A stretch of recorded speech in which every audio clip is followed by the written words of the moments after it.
Next, we'll demonstrate the chevron stitch. Using 6 strands of color Nurkar 2.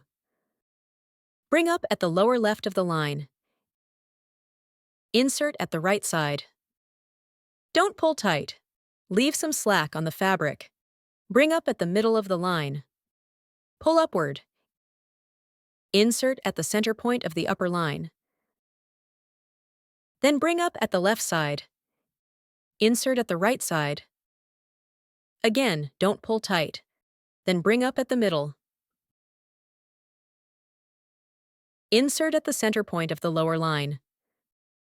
Bring up on the left. Insert on the right. Don't pull tight. Bring up at middle. Following these steps, complete the remaining pattern. Keep stitches consistent while embroidering. This creates a neat and beautiful pattern. Insert. This chevron stitch is now complete. Let's look at the finished result.